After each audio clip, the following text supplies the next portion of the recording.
Hello दोस्तों, आज हम आपको गरुड़ पुराण अध्याय 5, 6, 7 के बारे में बताएंगे। गरुड़ पुराण 5वां अध्याय।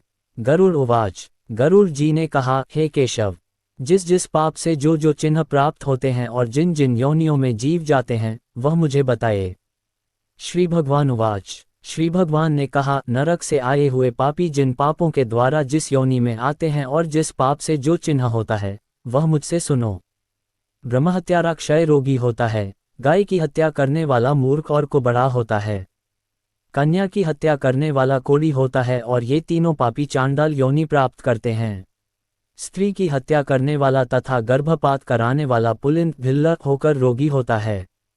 परस्त्रीगमन करने वाला नपुंसक और गुरु पत्नी के साथ व्यभिचार करने वाला चर्म रोगी होता है। मांस का भोजन करने वाले का अंग अत्यंत लाल होता है। मद्य पीने वाले के दांत काले होते हैं। लालचवश अभक्ष्य भक्षण करने वाले ब्राह्मण को महोदर रोग होता है। जो दूसरे को दिए बिना मिष्टान खाता है उसे गले में गंडमाला रोग होता है। श्राद्ध में अपवित्र अन्न देने वाला श्वेत कुष्ठी होता है। गर्व से गुरु का अपमान करने वाला मनुष्य मिर्गी का रोगी होता है। वेदशास्त्र की निंदा करने वाला निश्चित ही पांडु रोगी होता है। झूठी गवाही देने वाला गूंगा, पंक्तिभेद करने वाला काना, विवाह में विघ्न करने वाला व्यक्ति ओष्ठ रहित और पुस्तक चुराने वाला जन्मांध होता है। गाय और ब्राह्मण को पैर से मारने वाला लूला लंगड़ा होता है। झूठ बोलने वाला हकलाकर बोलता है तथा झूठी बात सुनने वाला बहरा होता है। विष देने वाला मूर्ख और उन्मत्त पागल तथा आग लगाने वाला खलवौट गंजाक होता है। पल्प मांस बेचने वाला अभागा और दूसरे का मांस खाने वाला रोगी होता है। रत्नों का अपहरण करने वाला हीन जाति में उत्पन्न होता है। सोना चुराने वाला नखरोगी और अन्य धातुओं को चुराने वाला निर्धन होता है। अन्न चुराने वाला चूहा और धान चुराने वाला शलभ टिड्डी होता है। जल की चोरी करने वाला चातक और विष का व्यवहार करने वाला वृश्चिक बिच्छू होता है। शाकपात चुराने वाला मयूर होता है। शुभ गंध वाली वस्तुओं को चुराने वाला छुछुंदरी होता है। मधु चुराने वाला डांस, मांस चुराने वाला गीद और नमक चुराने वाला चींटी होता है। तांबूल, फल तथा पुष्प आदि की चोरी करने वाला वन में बंदर होता है। जूता, घास तथा कपास को चुराने वाला भेड़ योनि में उत्पन्न होता है। जो रौद्र कर्मों क्रूर कर्मों से आजीविका चलाने वाला है, मार्ग में यात्रियों को लूटता है और जो आखेट का व्यसन रखने वाला वह कसाई के घर का बकरा होता है। विष पीकर मरने वाला पर्वत पर काला नाग होता है। जिसका स्वभाव अमर्यादित है वह निर्जन वन में हाथी होता है। बलिवैश्वदेव न करने वाले तथा सब कुछ खा लेने वाले द्विज, ब्राह्मण, क्षत्रिय, वैश्य और बिना परीक्षण किए भोजन कर लेने वाले व्यक्ति निर्जन वन में व्याघ्र होते हैं। जो ब्राह्मण गायत्री का स्मरण नहीं करता और जो संध्योपासना नहीं करता, जिसका अंत स्वरूप दूषित तथा बाह्य स्वरूप साधु की तरह प्रतीत होता है, वह ब्राह्मण बगुला होता है। जिनको यज्ञ नहीं करना चाहिए उनके यहाँ यज्ञ कराने वाला ब्राह्मण गांव का सुआ होता है। क्षमता से अधिक यज्ञ कराने वाला गर्दभ तथा बिना आमंत्रण के भोजन करने वाला कौवा होता है। जो सत्पात्र शिष्य को विद्या नहीं प्रदान करता वह ब्राह्मण बैल होता है। गुरु की सेवा न करने वाला शिष्य बैल और गधा होता है। गुरु के प्रति अपमान के तात्पर्य से हूँ या तो शब्दों का उच्चारण करने वाला और वाद विवादों में ब्राह्मण को पराजित करने वाला जल विहीन अरण्य में ब्रह्म राक्षस होता है। प्रतिज्ञा करके द्विज को दान न देने वाला सियार होता है। सत्पुरुषों का अनादर करने वाला व्यक्ति अग्निमुख सियार होता है। मित्र से द्रोह करने वाला पर्वत का गीध होता है और क्रय में धोखा देने वाला उल्लू होता है। वर्णाश्रम की निंदा करने वाला वन में कपोत होता है। आशा को तोड़ने वाला और स्नेह को नष्ट करने वाला, द्वेषवश स्त्री का परित्याग कर देने वाला बहुत काल तक चक्रवाक चकोर होता है। माता पिता, गुरु से द्वेष करने वाला तथा बहन और भाई से शत्रुता करने वाला हजारों जन्मों तक गर्भ में या योनि में नष्ट होता रहता है। सास ससुर को अपशब्द कहने वाली स्त्री तथा नित्य कलह करने वाली स्त्री जलौका अर्थात जल जोंक होती है और पति की भर्त्सना करने वाली नारी जूं होती है। अपने पति का परित्याग करके परपुरुष का सेवन करने वाली स्त्री वल्गुनी, चमगादड़ी, छिपकली अथवा दो मुंह वाली सर्पिणी होती है। सगोत्र की स्त्री के साथ संबंध बनाकर अपने गोत्र को विनष्ट करने वाला तरक्ष, लकड़बग्घा और शल्लक साहिक होकर रीछ योनि में जन्म लेता है। तापसी के साथ व्यभिचार करने वाला कामी पुरुष मरु प्रदेश में पिशाच होता है और अप्राप्त यौवन से संबंध करने वाला वन में अजगर होता है। गुरु पत्नी के साथ गमन की इच्छा रखने वाला मनुष्य क्रिकलास गिरगिट होता है। राजपत्नी के साथ गमन करने वाला ऊंट तथा मित्र की पत्नी के साथ गमन करने वाला गधा होता है। गुदा गमन करने वाला विष्ठा भोगी सुअर तथा शूद्रागामी बैल होता है। जो महाकामी होता है वह काम लंपट घोड़ा होता है। किसी के मरना शौच में एकाध शाह तक भोजन करने वाला कुत्ता होता है। द देवद्रव्य भोक्ता देवलक ब्राह्मण मुर्गे की योनि प्राप्त करता है। जो ब्राह्मणधम द्रव्यार्जन के लिए देवता की पूजा करता है वह देवलक कहलाता है। वह देवकार्य तथा पितृकार्य के लिए निंदनीय है। महापातक से प्राप्त अत्यंत घोर एवं दारुण नरकों का भोग प्राप्त करके महापात की व्यक्ति कर्म के क्षय होने पर पुनः इस मर्त्य लोक में जन्म लेते हैं। ब्रह्महत्यारा गधा, ऊंट और महिषी की योनि प्राप्त करता है तथा सुरापान करने वाला भेड़िया, कुत्ता एवं सियार की योनि में जाते हैं। स्वर्ण चुराने वाला कृमि, कीट तथा पतंग की योनि प्राप्त करता है। गुरु पत्नी के साथ गमन करने वाला क्रमशः तृण, गुल्म तथा लता होता है।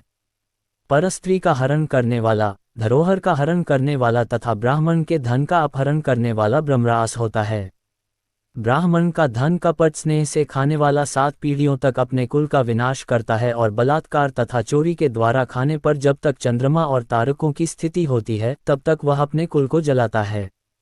लोहे और पत्थरों के चूर्ण तथा विष को व्यक्ति पचा सकता है, पर तीनों लोकों में कौन व्यक्ति है जो ब्राह्मण के धन को पचा सकता है।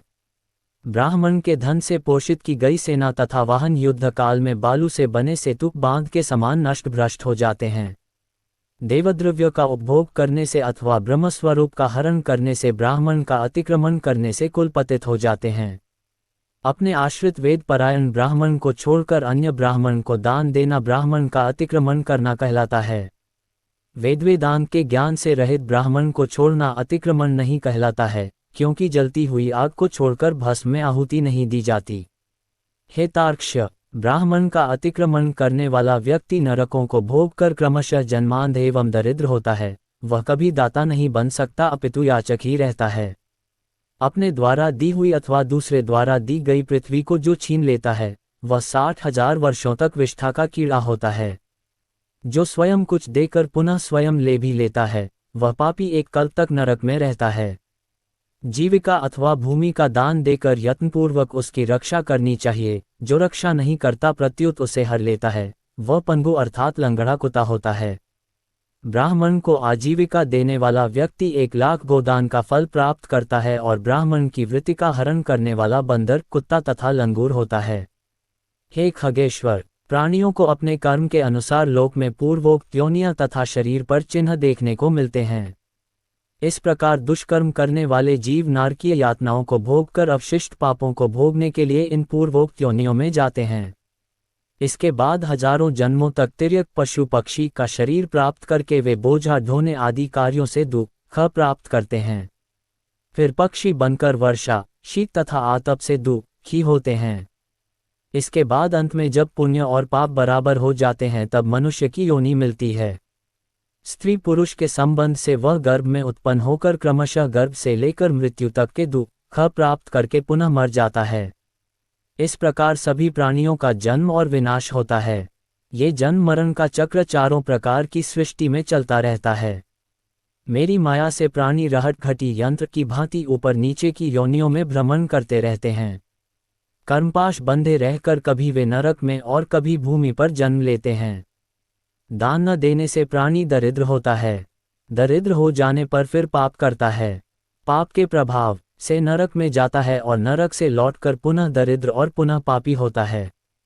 प्राणी के द्वारा किए गए शुभ और अशुभ कर्मों का फल भोग उसे अवश्य ही भोगना पड़ता है, क्योंकि सैकड़ों कल्पों के बीत जाने पर भी बिना भोग के कर्म फल का नाश नहीं होता।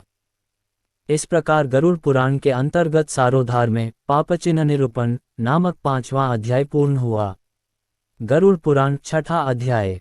गरुड़ उवाच, गरुड़ जी ने कहा, हे केशव, नरक से आया हुआ जीव माता के गर्भ में कैसे उत्पन्न होता है?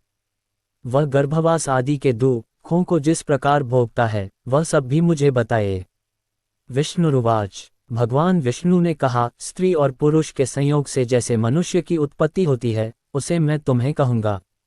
ऋतुकाल के आरंभ के 3 दिनों तक इंद्र को लगी ब्रह्महत्या का चतुर्थांश रजस्वला स्त्रियों में रहता है। उस ऋतुकाल के मध्य में किए गए गर्भाधान के फलस्वरूप पापात्माओं के देह की उत्पत्ति होती है। रजस्वला स्त्री प्रथम दिन चांडालिनी, दूसरे दिन ब्रह्मघातिनी और तीसरे दिन ऋचकी धोबिन कहलाती है। नरक से आए हुए प्राणियों की ये 3 माताएं होती हैं। दैव की प्रेरणा से कर्मानुरोधी शरीर प्राप्त करने के लिए प्राणी पुरुष के वीर्य का आश्रय लेकर स्त्री के उदर में प्रविष्ट होता है। एक रात्रि में वह शुक्राणु कलल के रूप में, 5 रात्रि में बुद्बुद के रूप में, 10 दिनों में बेर के समान तथा उसके पश्चात मांसपेशियों से युक्त अंडाकार हो जाता है। 1 मास में सिर, 2 मास में बाहु आदि शरीर के सभी अंग, तीसरे मास में नाक, लोम, अस्थि, चर्म तथा लिंगबोधक छिद्र उत्पन्न होते हैं। चौथे मास में रस, रक्त, मांस, मेदा, अस्थि, मज्जा और शुक्र ये 7 धातुएं तथा 5वें मास में भूख प्यास पैदा होती है। छठे मास में जरायु में लिपटा हुआ वह जीव माता की दाहिनी कोख में घूमता है और माता के द्वारा खाए पिए अन्नादि से बड़े हुए धातुओं वाला वह जंतु विष्ठा मूत्र के दुर्गंधयुक्त गड्ढे रूप गर्भाशय में सोता है। वहां गर्भस्थ क्षुधित कृमियों के द्वारा उसके सुकुमार अंग प्रतिक्षण बार बार काटे जाते हैं, जिससे अत्यधिक क्लेश होने के कारण वह जीव मूर्छित हो जाता है। माता के द्वारा खाए हुए कड़वे, तीखे, गरम, नमकीन, रूखे तथा खट्टे पदार्थों के अति उद्वेजक संस्पर्श से उसे समूचे अंग में वेदना होती है और जरायु अर्थात झिल्ली से लिपटा हुआ वह जीव आंतों द्वारा बाहर से ढका रहता है। उसकी पीठ और गर्दन कुंडलाकार रहती है। इस प्रकार अपने अंगों से चेष्टा करने में असमर्थ होकर भी वह जीव पिंजरे में स्थित पक्षी की भांति माता की कुक्षी में अपने सिर को दबाए हुए पड़ा रहता है। भगवान की कृपा से अपने सैकड़ों जन्मों के कर्मों का स्मरण करता हुआ वह गर्भस्थ जीव लंबी श्वास लेता है। स्थिति में भला उसे कौन सा सुख प्राप्त हो सकता है। मांस, मज्जा आदि 7 धातुओं के आवरण में आवृत वह ऋषिकल्प जीव भयभीत होकर हाथ जोड़कर विकल वाणी से उन भगवान की स्तुति करता है जिन्होंने उसको माता के उदर में डाला है। 7वें महीने के आरंभ से ही सभी जन्मों के कर्मों का ज्ञान हो जाने पर भी गर्भस्थ प्रसूतिवायु के द्वारा चालित होकर वह विष्ठा में उत्पन्न सहोदर उसी पेट में उत्पन्न अन्य कीड़े की भांति एक स्थान पर ठहर नहीं पाता। जीव उवाच, जीव कहता है, मैं लक्ष्मी के पति, जगत के आधार, अशुभ का नाश करने वाले तथा शरण में आए हुए जीवों के प्रति वात्सल्य रखने वाले भगवान विष्णु की शरण में जाता हूँ। हे नाथ, आपकी माया से मोहित होकर मैं देह में अहम भाव तथा पुत्र और पत्नी आदि में ममत्व भाव के अभिमान से जन्म मरण के चक्कर में फंसा हूँ। मैंने अपने परिजनों के उद्देश्य से शुभ और अशुभ कर्म किए, किंतु अब मैं उन कर्मों के कारण अकेला जल रहा हूँ। उन कर्मों के फल भोगने वाले पुत्र कलत्रादि अलग हो गए। यदि इस गर्भ से निकलकर मैं बाहर आऊं तो फिर आपके चरणों का स्मरण करूंगा और उपाय करूंगा जिससे मुक्ति प्राप्त कर लूं।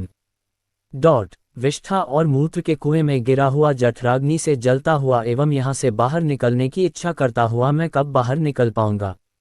जिस दीनदयाल परमात्मा ने मुझे इस प्रकार का विशेष ज्ञान दिया है, मैं उन्हीं की शरण ग्रहण करता हूँ जिससे मुझे पुनः संसार के चक्कर में न आना पड़े। अथवा मैं माता के गर्भगृह से कभी भी बाहर जाने की इच्छा नहीं करता, क्योंकि बाहर जाने पर पाप कर्मों से पुनः मेरी दुर्गति हो जाएगी। इसलिए यहाँ बहुत दुख की स्थिति में रहकर भी मैं खेदरहित होकर आपके चरणों का आश्रय लेकर संसार से अपना उद्धार कर लूंगा। श्री भगवान उवाच, श्री भगवान बोले, इस प्रकार की बुद्धि वाले एवं स्तुति करते हुए 10 मास के ऋषिकल्प उस जीव को प्रसूतिवायु प्रसव के लिए तुरंत नीचे की ओर धकेलता है। प्रसूति मार्ग के द्वारा नीचे सिर करके सहसा गिराया गया वह आतुर जीव अत्यंत कठिनाई से बाहर निकलता है और उस समय वह श्वास नहीं ले पाता है तथा उसकी स्मृति भी नष्ट हो जाती है। पृथ्वी पर विष्ठा और मूत्र के बीच गिरा हुआ वह जीव मल में उत्पन्न कीड़े की भांति चेष्टा करता है और विपरीत गति प्राप्त करके ज्ञान नष्ट हो जाने के कारण अत्यधिक रुदन करने लगता है। गर्भ में, रुग्णावस्था में, शमशान भूमि में तथा पुराण के पारायण या श्रवण के समय जैसी बुद्धि होती है, वह यदि स्थिर हो जाए तो कौन व्यक्ति सांसारिक बंधन से मुक्त नहीं हो सकता। कर्मभोग के अनंतर जीव जब गर्भ से बाहर आता है तब उसी समय वैष्णवी माया उस पुरुष को मोहित कर देती है। उस समय माया के स्पर्श से वह जीव विवश होकर कुछ बोल नहीं पाता, प्रत्युत शैशवादी अवस्थाओं में होने वाले दुखों को पराधीन की भांति भोगता है। उसका पोषण करने वाले लोग उसकी स्थिति इच्छा को जान नहीं पाते, अतः प्रत्याख्यान करने में असमर्थ होने के कारण वह अनविपरीत अर्थात विपरीत स्थिति को प्राप्त हो जाता है। स्वदज जीवों से दूषित तथा विष्ठा मूत्र से अपवित्र शैया पर सुलाए जाने के कारण अपने अंगों को खुजलाने में, आसन से उठने में तथा अन्य चेष्टाओं को करने में वह असमर्थ रहता है। जैसे एक कृमि दूसरे कृमि को काटता है, उसी प्रकार ज्ञान शून्य और रोते हुए उस शिशु की कोमल त्वचा को डांस, मच्छर और खटमल आदि जंतु व्यथित करते हैं। इस प्रकार शैशवावस्था का दुख भोग कर वह पौगंडावस्था में भी दुख ही भोगता है। तदनंतर युवावस्था प्राप्त होने पर आसुरी संपत्ति, दंभ, घमंड और अभिमान तथा क्रोध, कठोरता तथा अज्ञान, ये सब आसुरी संपदा लेकर उत्पन्न हुए पुरुष के लक्षण हैं, को प्राप्त करता है। तब वह दुर्व्यसनों में आसक्त होकर नीच पुरुषों के साथ संबंध बनाता है और वह कामलंपट प्राणी शास्त्र तथा सत्पुरुषों से द्वेष करता है। भगवान की माया रूपी स्त्री को देखकर वह अजितेंद्रिय पुरुष उसकी भावभंगिमा से प्रलोभित होकर महामोहरूप अंधतम में उसी प्रकार गिर पड़ता है जिस प्रकार अग्नि में पतंगा, हिरण, हाथी, पतंगा, भौरा और मछली, ये पांचों क्रमशः शब्द, स्पर्श, रूप, गंध तथा रस, इन 5 विषयों में एक एक में आसक्ति होने के कारण ही मारे जाते हैं। फिर एक प्रमादी व्यक्ति जो 5 इंद्रियों से 5 विषयों का भोग करता है, वह क्यों नहीं मारा जाएगा? अभीप्सित वस्तु की अप्राप्ति की स्थिति में अज्ञान के कारण ही क्रोध हो आता है और शोक को प्राप्त व्यक्ति देह के साथ ही बढ़ने वाले अभिमान तथा क्रोध के कारण वह कामी व्यक्ति स्वयं अपने नाश हेतु दूसरे कामी से शत्रुता कर लेता है। इस प्रकार अधिक बलशाली अन्य कामी जनों के द्वारा वह वैसे ही मारा जाता है जैसे किसी बलवान हाथी से दूसरा हाथी। इस प्रकार जो मूर्ख अत्यंत दुर्लभ मानव जीवन को विषयासक्ति के कारण व्यर्थ में नष्ट कर लेता है, उससे बढ़कर पापी और कौन होगा। सैकड़ों योनियों को पार करके पृथ्वी पर दुर्लभ मानव योनि प्राप्त होती है। मानव शरीर प्राप्त होने पर भी द्विजत्व की प्राप्ति उससे भी अधिक दुर्लभ है। अतिदुर्लभ द्विजत्व को प्राप्त कर जो व्यक्ति द्विजत्व की रक्षा के लिए अपेक्षित धर्म कर्मानुष्ठान नहीं करता, केवल इंद्रियों की तृप्ति में ही प्रयत्नशील रहता है, उसके हाथ में आया हुआ अमृत स्वरूप वह अवसर उसके प्रमाद से नष्ट हो जाता है। इसके बाद वृद्धावस्था को प्राप्त करके महान व्याधियों से व्याकुल होकर मृत्यु को प्राप्त करके वह पूर्ववत महान दुःखपूर्ण नरक में जाता है। इस प्रकार जन्म मरण के हेतुभूत कर्मपाशों से बंधे हुए वे पापी मेरी माया से विमोहित होकर कभी भी वैराग्य को प्राप्त नहीं करते। हे तार्क्ष्य, इस प्रकार मैंने तुम्हें अंत्येष्टि कर्म से हीन पापियों की नरक गति बताई, अब आगे और क्या सुनना चाहते हो? इस प्रकार गरुड़ पुराण के अंतर्गत सारोद्धार में पापजन्मादि दुःख निरूपण नामक 6ठा अध्याय पूर्ण हुआ। गरुड़ पुराण 7वां अध्याय। इस अध्याय में पुत्र की महिमा, दूसरे के द्वारा दिए गए पिंडदान आदि से प्रेतत्व से मुक्ति की बात कही गई है। इस संदर्भ में राजा बभ्रुवाहन तथा एक प्रेत की कथा का वर्णन है। सूत उवाच, सूत जी ने कहा, सुनकर पीपल के पत्ते की भांति कांपते हुए गरुड़ जी ने प्राणियों के उपकार के लिए पुनः भगवान विष्णु से पूछा। गरुड़ उवाच, गरुड़ जी ने कहा, हे स्वामिन, किस उपाय से मनुष्य प्रमादवश अथवा जानकर पाप कर्मों को करके भी यम की यातना को न प्राप्त हो, उसे कहिए। संसार रूपी सागर में डूबे हुए, दीन चित्त वाले, पाप से नष्ट बुद्धि वाले तथा विषयों के कारण दूषित आत्मा वाले मनुष्यों के उद्धार के लिए हे माधव, पुराणों में सुनिश्चित किए गए उपाय को बताए जिससे मनुष्य सद्गति प्राप्त कर सकें। श्री भगवान उवाच, श्री भगवान बोले, हे तार्क्ष्य, मनुष्यों के हित की कामना से तुमने अच्छी बात पूछी है। सावधान होकर सुनो, मैं तुम्हें सब कुछ बताता हूँ। हे खगेश्वर, मैंने इसके पहले पुत्रहित और पापी मनुष्यों की यातना का वर्णन किया है। पुत्रवान तथा धार्मिक मनुष्यों की पूर्वोक्त दुर्गति कभी नहीं होती। यदि अपने पूर्वार्जित कर्मों के कारण पुत्रोत्पत्ति में विघ्न हो तो किसी उपाय से पुत्र की उत्पत्ति संपन्न करें। हरिवंश पुराण की कथा सुनकर, विधानपूर्वक शतचंडी यज्ञ करके तथा भक्तिपूर्वक शिव की आराधना करके विद्वान को पुत्र उत्पन्न करना चाहिए। यह पुत्र पितरों की पुम नामक नरक से रक्षा करता है, अतः स्वयं भगवान ब्रह्मा ने ही उसे पुत्र नाम से कहा है। एक धर्मात्मा पुत्र संपूर्ण कुल को तार देता है। पुत्र के द्वारा व्यक्ति लोकों को जीत लेता है, सनातनी श्रुति है। इस प्रकार वेदों ने भी पुत्र के उत्तम महात्म्य को कहा है। इसलिए पुत्र का मुख देख करके मनुष्य पितृ ऋण से मुक्त हो जाता है। पौत्र का स्पर्श करके मनुष्य तीनों ऋणों, देव, ऋषि, पितृ से मुक्त हो जाता है। इस प्रकार पुत्र पौत्र तथा प्रपौत्रों से यमलोक का अतिक्रमण करके स्वर्ग आदि को प्राप्त करता है। ब्राह्मविवाह की विधि से ब्याही गई पत्नी से उत्पन्न औरस पुत्र ऊर्ध्वगति प्राप्त कराता है और संगृहीत पुत्र अधोगति की ओर ले जाता है। हे खगश्रेष्ठ, जानकर के व्यक्ति हीन जाति की स्त्री से उत्पन्न पुत्रों को त्याग दे। हे खग, सवर्ण पुरुषों से सवर्णा स्त्रियों में जो पुत्र उत्पन्न होते हैं वे औरस पुत्र कहे जाते हैं और वे ही श्राद्ध प्रदान करके पितरों को स्वर्ग प्राप्त कराने के कारण होते हैं। औरस पुत्र के द्वारा किए गए श्राद्ध से पिता को स्वर्ग प्राप्त होता है, इस विषय में क्या कहना। दूसरे के द्वारा दिए गए श्राद्ध से भी प्रेत स्वर्ग को चला जाता है, इस विषय में सुनो। यहाँ मैं एक प्राचीन इतिहास कहूँगा जो और्ध्वदैहिक दान के श्रेष्ठ महात्म्य को सूचित करता है। हे तार्क्ष, पूर्व काल में त्रेता युग में महोदय नाम के रमणीय नगर में महाबलशाली और धर्मपरायण बभ्रुवाहन नामक एक राजा रहता था। वह यज्ञानुष्ठान परायण, दानियों में श्रेष्ठ, लक्ष्मी से संपन्न, ब्राह्मण भक्त तथा साधु पुरुषों के प्रति अनुराग रखने वाला, शील तथा आचार आदि गुणों से युक्त, स्वजनों के प्रति अपनत्व और इत्रजनों के प्रति दया के भाव से संपन्न था। क्षात्र धर्मपरायण वह राजा औरस पुत्र की भांति धर्मपूर्वक अपनी प्रजा का पालन करता था और दंड देने योग्य अपराधियों को दंड देता था। वह महाबाहु किसी समय सेना के साथ मृगया के लिए नाना वृक्षों से युक्त एक घनघोर वन में प्रविष्ट हुआ। वह वन नाना मृगगणों से व्याप्त और अनेक पक्षियों से भरा हुआ था। उस समय राजा ने वन के मध्य में दूर से एक मृग को देखा। राजा के द्वारा सुदृढ़ बाण से विद्ध वह मृग बाण सहित जंगल में अदृश्य हो गया। रुधिर से गीली हुई घास पर अंकित चिन्ह से राजा ने उसका पीछा किया, तब मृग के प्रसंग से वह राजा दूसरे वन में जा पहुंचा। भूख प्यास से सूखे हुए कंठ वाला तथा परिश्रम के संताप से पीड़ित उस राजा ने एक जलाशय के समीप पहुंचकर घोड़े के साथ उसमें स्नान किया तथा कमल की गंधादि से सुगंधित शीतल जल का पान किया। इसके बाद उस जलाशय से बाहर निकलकर श्रमरहित राजा बभ्रुवाहन ने वृक्ष रूपी विशाल शाखाओं के कारण फैले हुए, मनोहर और शीतल छाया वाले तथा पक्षी समूहों से कूजित एक वट वृक्ष देखा। वह वृक्ष संपूर्ण वन की महती पताका की भांति स्थित था। उसकी जड़ के पास जाकर राजा बैठ गया।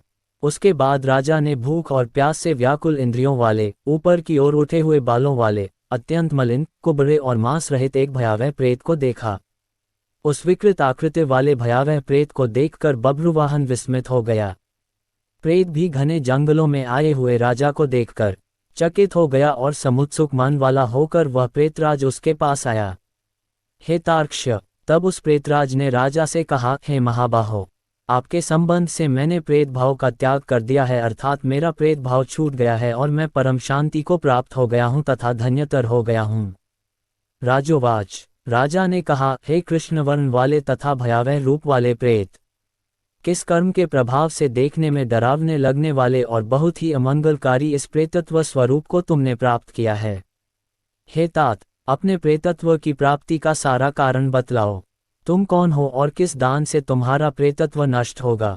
प्रेत उवाच, प्रेत ने कहा, हे श्रेष्ठ राजन, मैं आरंभ से आपको सब कुछ बतलाता हूँ। प्रेतत्व का कारण सुनकर आप कृपया उसे दूर करने की दया कीजिए। वैदिश नाम का एक नगर था जो सभी प्रकार की संपत्तियों से समृद्ध, नाना जनपदों से व्याप्त, अनेक प्रकार के रत्नों से परिपूर्ण, धनिकों के भवनों तथा देव एवं राजप्रसादों से सुशोभित और अनेक प्रकार के धर्मानुष्ठानों से युक्त था। हे तात, मैं वहां रहता हुआ निरंतर देव पूजा किया करता था। आपको विदित होना चाहिए कि मैं वैश्य जाति में उत्पन्न हुआ और मेरा नाम सुदेव था। मैंने हव्य प्रदान करके देवताओं का तथा कव्य प्रदान करके पितरों का तर्पण किया। अनेक प्रकार के दानों से मैंने ब्राह्मणों को संतुष्ट किया था और अनेक बार दीन, अंधे एवं कृपण मनुष्यों को अन्न दिया था। किंतु हे राजन, मेरा ये सारा सत्कर्म मेरे दुर्दैव से निष्फल हो गया। जिस कारण मेरा सुकृत निष्फल हुआ वह मैं आपको बताता हूँ। मुझे कोई संतान नहीं है, मेरा कोई सुहृद नहीं है, कोई बांधव नहीं है और न कोई मित्र ही है जो मेरी और्ध्वदैहिक क्रिया करता। हे महाराज, मृत्यु के अनंतर जिस व्यक्ति के उद्देश्य से षोडश मासिक श्राद्ध नहीं दिए जाते, सैकड़ों श्राद्ध करने पर भी उसका प्रेतत्व सुस्थिर ही रहता है, अर्थात दूर नहीं होता। हे महाराज, आप मेरा और्ध्वदैहिक कृत्य करके मेरा उद्धार कीजिए, क्योंकि इस लोक में राजा सभी वर्णों का बंधु कहा जाता है। इसलिए हे राजेंद्र, आप मेरा उद्धार कीजिए, मैं आपको मणिरत्न देता हूँ। हे वीर, यदि आप मेरा हित चाहते हैं तो जैसे मेरी सद्गति हो सके और मेरी प्रेत योनि से जैसे मुक्ति हो सके वैसा आप करें। भूख प्यास आदि दुखों के कारण ये प्रेत योनि मेरे लिए दुस्सह हो गई है। इस वन में सुंदर स्वाद वाले शीतल जल और फल विद्यमान है, फिर भी मैं भूख तथा प्यास से पीड़ित हूँ। मुझे जल व फल की प्राप्ति नहीं हो पाती। हे राजन, यदि मेरे उद्देश्य से यथाविधि नारायण बलि की जाए, उसके बाद वेदमंत्रों के द्वारा मेरी सभी और्ध्वदैहिक क्रिया संपन्न की जाए तो निश्चित ही मेरा प्रेतत्व नष्ट हो जाएगा, इसमें कोई संशय नहीं है। मैंने सुन रखा है कि वेद के मंत्र, तप, दान और सभी प्राणियों में दया, सत्शास्त्रों का श्रवण, भगवान विष्णु की पूजा और सज्जनों की संगति, ये सब प्रेत योनि के विनाश के लिए होते हैं। इसलिए मैं आपसे प्रेतत्व को नष्ट करने वाली विष्णु पूजा को कहूँगा। हे राजन, न्यायोपार्जित 2 सुवर्ण 32 माशा भार का सोना लेकर उससे नारायण की एक प्रतिमा बनवाए, जिसे विविध पवित्र जलों से स्नान कराकर 2 पीले वस्त्रों से वेष्टित करके सभी अलंकारों से विभूषित कर अधिवासित करें, तदनंतर उसका पूजन करें। उस प्रतिमा के पूर्व भाग में श्रीधर, दक्षिण में मधुसूदन, पश्चिम में वामन और उत्तर में गदाधर, मध्य में पितामह ब्रह्मा तथा महादेव शिव की स्थापना करके गंध पुष्पादि द्रव्यों के द्वारा विधि विधान से पृथक पृथक पूजन करें। उसके बाद प्रदक्षिणा करके अग्नि में हवन करके देवताओं को तृप्त करके घृत, दधि तथा दूध से विश्वेदेवों को तृप्त करें। तदनंतर सामहित चित्तवाला यजमान स्नान करके नारायण के आगे विनीतात्मा होकर विधिपूर्वक मन में संकल्पित और्ध्वदैहिक क्रिया का आरंभ करें। इसके बाद क्रोध तथा लोभ से रहित होकर शास्त्र विधि से सभी श्राद्धों को करें तथा वृषोत्सर्ग करें। तदनंतर ब्राह्मणों को 13 पद दान करे, फिर शय्यादान देकर प्रेत के लिए घट का दान करे।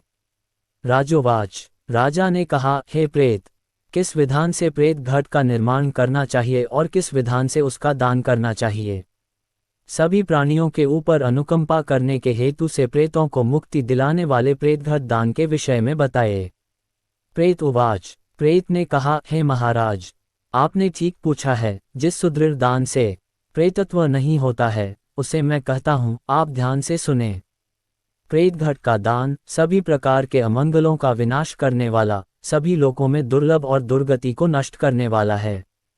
ब्रह्मा, शिव तथा विष्णु सहित लोकपालों युक्त तपाए हुए सोने का एक घट बनाकर उसे दूध, घी आदि से पूरा भरकर भक्तिपूर्वक प्रणाम करके ब्राह्मण को दान करें। इसके अतिरिक्त तुम्हें अन्य सैकड़ों दानों को देने की क्या आवश्यकता? हे राजन, उस घट के मध्य में ब्रह्मा, विष्णु तथा कल्याण करने वाले अविनाशी शंकर की स्थापना करें एवं घट के कंठ में पूर्व आदि दिशाओं में क्रमशः लोकपालों का आवाहन करके उनकी धूप, पुष्प, चंदन आदि से विधिवत पूजा करके दूध और घी के साथ उस हिरण्यमय घट का ब्राह्मण को दान करना चाहिए। हे राजन, प्रेतत्व की निवृत्ति के लिए सभी दानों में श्रेष्ठ और महापातकों का नाश करने वाले इस दान को श्रद्धापूर्वक करना चाहिए। भगवान उवाच, श्री भगवान ने कहा, हे कश्यप पुत्र गरुड़, प्रेत के साथ इस प्रकार बातचीत हो ही रही थी कि उसी समय हाथी, घोड़े आदि से व्याप्त राजा की सेना पीछे से वहां आ गई। सेना के आने के बाद राजा को महामणि देकर उन्हें प्रणाम करके पुनः अपने उद्धार के लिए और्ध्वदैहिक क्रिया करने की प्रार्थना करके वह प्रेत अदृश्य हो गया। हे पक्षिन, उस वन से निकलकर राजा भी अपने नगर को चला गया और अपने नगर में पहुंचकर प्रेत के द्वारा बताए हुए वचनों के अनुसार उसने विधि विधान से और्ध्वदैहिक क्रिया का अनुष्ठान किया। उसके पुण्य प्रदान से मुक्त होकर प्रेत स्वर्ग को चला गया। जब दूसरे के द्वारा दिए हुए श्राद्ध से प्रेत की सद्गति हो गई तो फिर पुत्र के द्वारा प्रदत्त श्राद्ध से पिता की सद्गति हो जाए, इसमें क्या आश्चर्य? इस पुण्यप्रद इतिहास को जो सुनता है और जो सुनाता है, वे दोनों पापाचारों से युक्त होने पर भी प्रेतत्व को प्राप्त नहीं होते। इस प्रकार गरुड़ पुराण के अंतर्गत सारोद्धार, बभ्रुवाहन प्रेत संस्कार नामक 7वां अध्याय पूरा हुआ।